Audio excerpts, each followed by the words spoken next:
Hello again, everybody. It's Harry Box of the Tactical Traders. Wednesday night, June the 29th, almost the end of the month. Market had its third consecutive pretty solid session on the upside. And this is the charts of the week. We're going to go over some, should I say charts of the day? We're going to go over some charts that looking quite good. ARIA Pharmaceuticals, which we've been following and recommending since the January pop here, and then the pullback consolidation, which broke out in March. That's led to a move from 6 to nearly 12, more than doubling the last 90 days. And if you can see the stock accelerating of recent late, we were stopped out on this dip here, but it's now right back and moved from about 7.5 to 1186 and closed at the high for the day and the year today. Very solid move, and looks like to me we're going to get up into that 12.5, 13 range that I had set as a target originally. AVGO, significant breakout yesterday and follow through today. When I say significant, this is new all-time high post IPO. New high territory. The key to the May-June takeout here, the key was the May-June highs being taken out yesterday and then following through today. Top of the channel measures up around 42.3 zone. That's our target. CDTI. Showing you this because of the pop of 92 cents at 23% today with a breakaway gap. Now there is overhead resistance at 5.5. We're going to keep an eye on that, but maybe some wiggle room in here for a quick one in terms of a scalp. However, if we close right at the declining top line, if we can punch through here and 5.5, we can see the stock get to the 6.5 range pretty quickly, and a secondary target up around 7.75.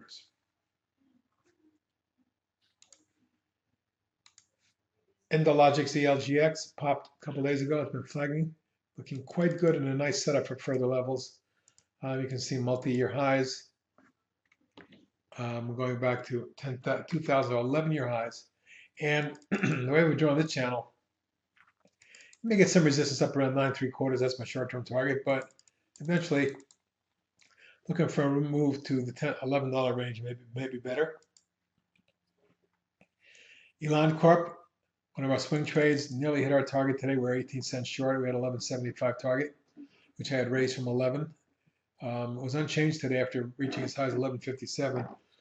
5 million shares traded today. So maybe some churning at the top of the channel, but let's see if we can get a punch through.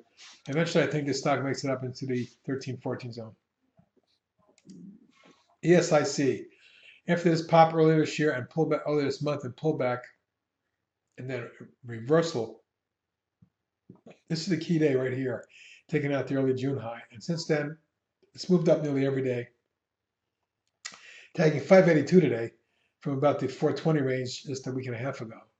But it appears that since this is a multi-year high going back about 10 years, all the way back from here, we may be completing a massive base pattern, which if broken, and it looks like it just has broken that, should lead and can lead to higher levels. Initial target around 7.75, 8. Global Crossing. One of my favorite current patterns. After this big pop here in coil, it stair-stepped its way higher, formed a little bit of a coil here and broke out of it recently, and it's accelerating. Top of the channel says this could be in the mid-40s. We'll set that 44, 45 range as our target for Global Crossing. On GLNG, Golar and LNG Limited, the shipping company. Looks like to me its stock is moving. It went up $1.51 today to 35 plus. That's the highest close we've seen in the stock. A move across this 35.5, 36 range, and it's good spec into the low 40s.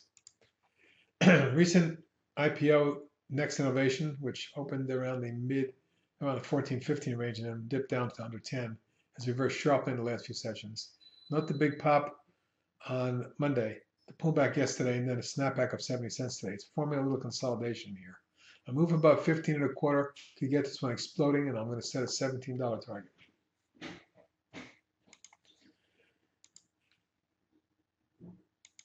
Up next is JVA, one of my comfort stocks, comfort drinks, coffee, along with KKD and some others. But JVA, huge pop, rising channel, a little bit of a wedge here. I'm looking for 18 in the stock short term. I just think it's extremely powerful. Let's see if we can hold this momentum. MPEL also accelerating, moved up from about the 10.25 half range to 1280 in the last 3 sessions, reaching near the top of the channel now. And we may see some resistance around 13, but if this accelerates through that level, we may see a move into the mid-teens here. Let's call it 15 for a trading target. Like the action and nuance of late, even though this little 4 or 5 week declining channel rolled underneath the moving average, it held price support along this level and bounced. Although today was a key day for it because yesterday it broke through the declining top line moving averages that they had followed through. So look for a move up to the 22 and a half, 23 zone short term, and potentially as high as the 24 and 3/4 zone.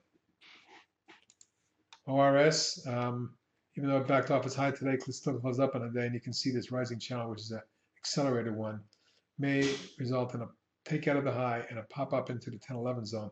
That's what I'm looking for if and when it takes out 7. QLIK, swing trade of ours, continues to make higher highs. This is an all-time high today, 34.38.